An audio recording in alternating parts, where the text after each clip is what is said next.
Qo'lingizda yo'qligidan ota-onangizga yaxshi bir muruvvat qila olmayapsiz. Qo'lda yo'qligidan ota-onaga yaxshi sarf-xarajat qila olmayapsiz. Shunda nima qilishlik kerak? Shirin so'zingizni ayamisiz. Topganingizni ko'tarib borasiz, oyi yoki dada, topganim shu. Alloh nasib qilib qo'limizga bir baraka beradigan bo'lsa, bundan kattaroq bir ikrom ko'rsatamiz inshaalloh. Deb turib, bo'lsa qilardim, yo'qda nima qilay? Deb turib do'q qurishlik, man qilishlik yo'q. Qila olmayapsizmi? Eng kamida nima? Shirin so'z.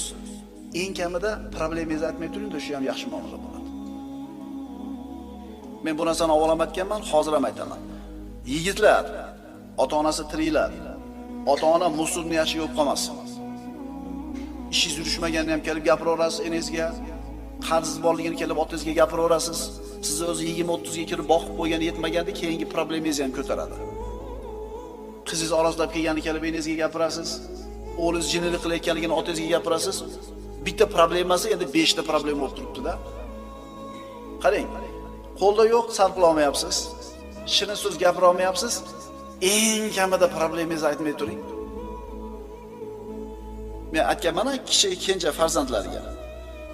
Akalar, opalar kelib shunaqa problemani gapirib, o'zini uydagi musorni ota-onaga to'kayotgan paytda chekkaga chaqirib turib, opa, aka, maka.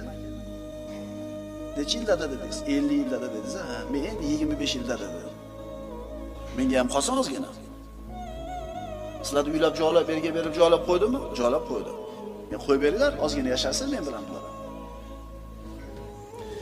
Inshaalloh mana shu hozir men aytayotgan narsa bilan kallalarimiz bir pishib borsa, yigitlar, ota-onalarimiz ham ko'hraga shabada tegib qoladi. O'zi aslida ota-onalar o'sha bolalarni shu popalarib, hamma problemasini hal qilib beraverib, qistiradigan puligacha cho'ntagiga solib qo'yaverib, limuzinini ham pulini beraverib, nima qilib qo'ygan? Ish yoqmas, tambal qilib qo'ygan. O'ziga ishonmaydigan qilib qo'ygan bolasini. To'g'rimi? O'shuning uchun xotiniga gapi ham o'tmaydi, tarbiya ham qila olmaydi. Bu holatda ularga shirin so'zni ayamaslik kerak bo'ladi. Qurbimga yetgani shu.